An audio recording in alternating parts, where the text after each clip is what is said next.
안녕하세요. 석희입니다. 예, 오늘은 실제 저번 시간에 하셨던 내용이 그거였죠. 우리가 MySQL의 값을 여러분들께서 직접 insert into라는 쿼리문을 이용해서 삽입하는 방법에 대해서 알아봤는데, 오늘은 그 MySQL이라는 이 데이터베이스 안쪽에 있는 값을 반대로 이제 가져와서 화면상에 뿌려주는 프로그램에 대해서 알아보도록 하겠습니다.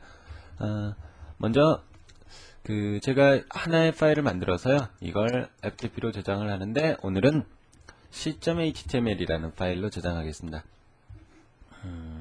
c.html은 한번 불러볼까요? 메모 안쪽에 c.html. 예, 현재는 아무것도 없는 내용이고요. 여기서 이제 값을 가져오게 하겠는데, 그 전에 표를 하나 만들도록 하죠. 폭은 제가 한 600 정도로 주고요. 선을 보이게 한 다음에 한 줄, 한 칸, 첫 번째 번호를 넣고요. 두 번째는 이름을 넣고, 세 번째는 그 메모 내용을 넣고, 네 번째는 시간을 넣도록 하겠습니다. 그 다음에 실제 이제 요 아랫부분에서 값을 출력을 할 텐데요. 저장하고 한번 새로 고치면 해보죠. 아이고. 네. 예, 갑자기 인터넷이 좀 느린 것 같아요.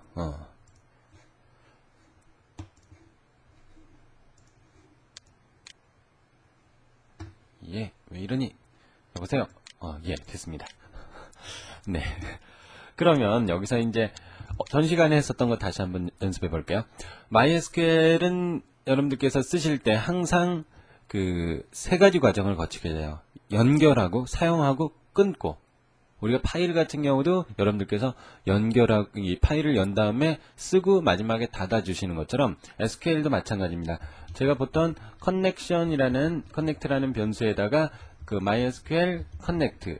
첫 번째 쓰시는 게 호스트예요. 보통은 로컬 호스트를 사용하고요. 이 호스트는 여러분들께서 호스팅하는 회사에다 물어보시면 알려줄 건데 대부분 로컬 호스트일 겁니다. 그 다음에 이제 MySQL 접속용 ID 그리고 MySQL 접속용 패스워드를 사용을 하게 됩니다. 그 다음에 접속이 이렇게 하면 이제 되는데 혹시라도 안 됐을 경우에 왜 안 됐는지 이제 어디서 문제가 생겼는지 에러를 표시를 하기 위해서 die 해서 접속 불가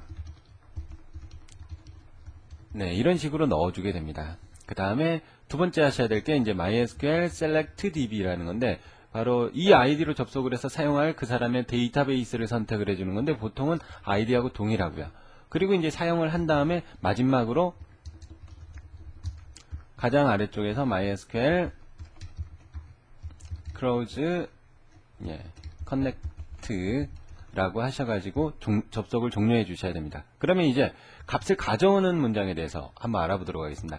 일단 자료를 삽입하는 문장 같은 경우에는 보통 저희가 insert into 그 다음에 테이블명 괄호 열고 필드 여러 개를 쓰고요. 그 다음에 이 values 해가지고 일반적으로는 값 1부터 여러 개를 사용을 하는 여러 개를 사용하는 이런 형태로 쿼리를 작성하게 하는 게 바로 인서트입니다. 그럼 이제 가져올 때는 어떻게 하느냐? 가져올 때는 select로 가져와요. select 그 다음에 여러분들께서 갖고 오고자 하는 필드명을 쓰시는 건데 그 필드명이라는 게 name, 이메일, number 여러 개 있잖아요. 이것저것 다 귀찮 다 가져와 버려라 하는 게 이 아스테리스크입니다. 그 다음에 all from 어디서 갖고 올 거냐? 바로 메모라는 테이블에서 갖고 온다라는 겁니다. 이게 이제 정확하게 이제 테이블명이 되겠죠. 그러니까 여기는 필드명 혹은 아스테리스크를 쓴다고 되겠고요. 그 다음에 그냥 이렇게만 쓰시면 해결이 된대요. 정말인지 한번 해보도록 하자고요. query select all from memo 이렇게 했습니다. 그 다음에 실제 전송을 하게 하는 게 MySQL query죠. 그 다음에 query 커넥트 이렇게 하는 건데 여기서 한 가지 알아두실 거 인서트에서는 실제 이 쿼리에서 값을 받아올 필요가 거의 없거든요. 그런데 select에서는 값을 다시 받아오셔야 되기 때문에 이 MySQL query라는 명령으로 접속한 걸 보통은 result라는 변수로 다시 받게 됩니다. 그러니까 요 문장이 실제 이제 쿼리 생성 쿼리를 변수에 대입시키는 거고요. 요 문장이 그 쿼리를 DB에 전송한 후 결과 값을 이제 리소스 아이디라는 건데 그걸 이제 그 result라는 변수로 가져오는 겁니다. 이때는 자료가 실제 가져와지는 건 아니고요. 이걸 이제 실제 여러분들께서 사용하시는 데이터베이스로 치환해주는 명령이 있어요. 그러니까 우리가 일반적인 자료 값을 가져왔다. 그럼 한번 여기서 에코에서 제가 저 리절트가 뭐가 들어가 있는지 한번 출력을 해보자고요. 저장을 했고요. 새로 고침해 보겠습니다. 뭐 리소스 아이디 뭐라고 이렇게 나와 있어요. 여러분들이 필요한 건 이게 아니라 데이터베이스 안에 들어있는 즉 이게 창이 여러 개가 열려 있어서 이 값이에요. 넘버, 네임, 이메일, 메모, 레지데이터 저걸 필요로 하는 건데 이 리절트라는 게 필요한 게 아니잖아요. 이걸 여러분들께서 이제 쓸 수 있는 변수로 만들어준 거, 그걸 우리가 데이터베이스 용어로 패치 시켜준다고 얘기를 합니다. 일반적으로 MySQL 패치 어레이라는 함수가 그런 역할을 하고요. 이걸 리절트 이렇게 하시면 그 가져온 값 하나를 패치를 시킵니다. 그 다음에 그걸 제가 보통 데이터라는 그 변수에다가 대입을 시켜주는 거죠. 그러면 데이터를 출력을 해보겠습니다. 새로 고침을 해보면 어레이라고 나왔어요. 배열이라는 거죠. 데이터는 보통 배열은 우리가 0부터 이렇게 시작하죠. 그럼 배열의 0을 출력을 해보면 1이라고 나왔습니다. 그러면 배열 이 데이터의 1에는 뭐가 들어있을까요? 서기가 들어있네요. 그럼 2에는 이메일이 들어있습니다. 이런 식으로 다 들어있는데 너무 복잡하잖아요, 이걸. 그래서 이제 제가 이 MySQL 패치 어레이를 쓰는 이유는 바로 여기에 있습니다. 그 다음에 이제 실제 내용을 뿌려주는 부분을 만들어 볼게요. 원래는 여기서 여러분들께서 데이터에 0, 그 다음에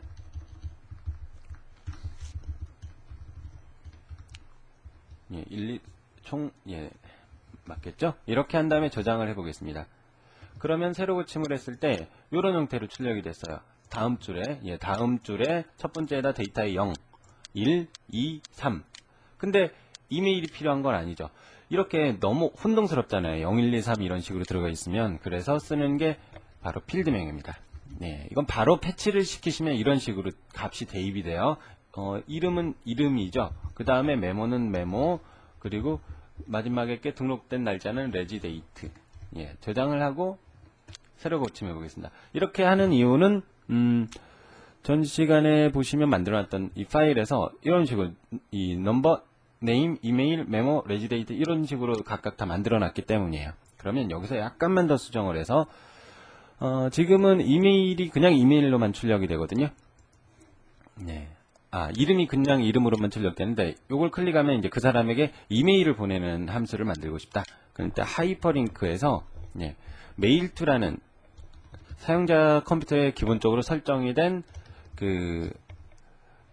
메일 프로그램을 이용해서 그 메일을 전송할 때 사용하는 방식입니다. 데이터의 이메일 이렇게 하시면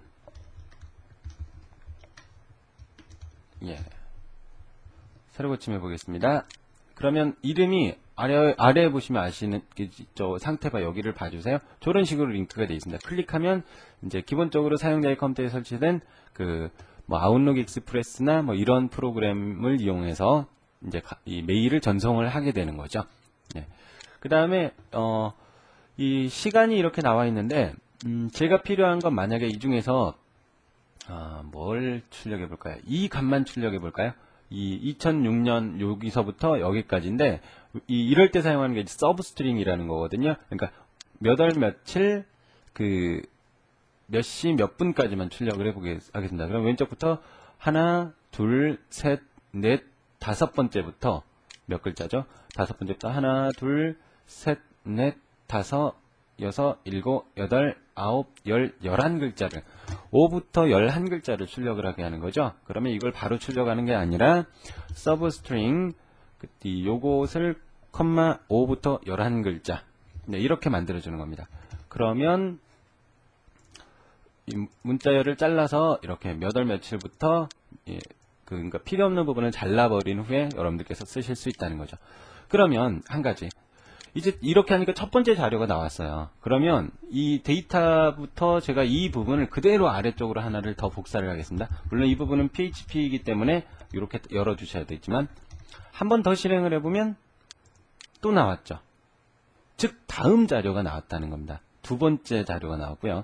여기서부터 제가 여기까지를 또 한 번 실행을 해보면 자료가 또 나와요. 예. 그 다음에 하나 더 해볼까요? 그러면 마찬가지로 또 나오게 되죠. 전에 파일에서 하셨던 거하고 비슷하게 알아두실 거. 그 자료가 몇 개의 자료가 있는지 모른다는 거죠.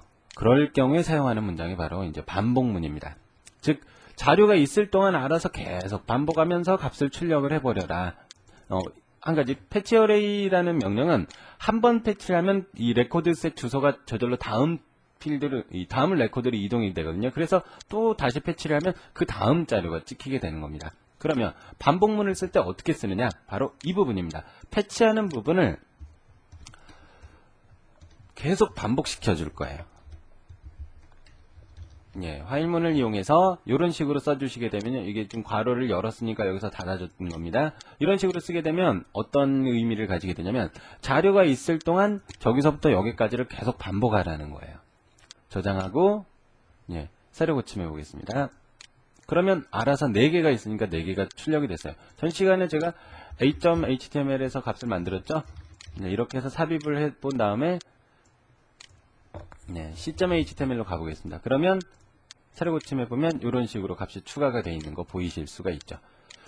네, 이와 같은 형태로 그 출력하는 프로그램을 만들어 봤습니다. 이게 게시판이나 뭐 이런 게 다 이와 같은 원리로 구성이 된다라고 알아두시면 될 것 같아요. 이보다 더 복잡해진다거나 그런 건 그렇게 많이 없어요. 그러니까 인서트하고 셀렉트는 제일 많이 쓰는 거기 때문에 여러분들께서 하는 방법에 대해서 꼭 알아두시도록 하겠습니다. 하셔야 됩니다. 네.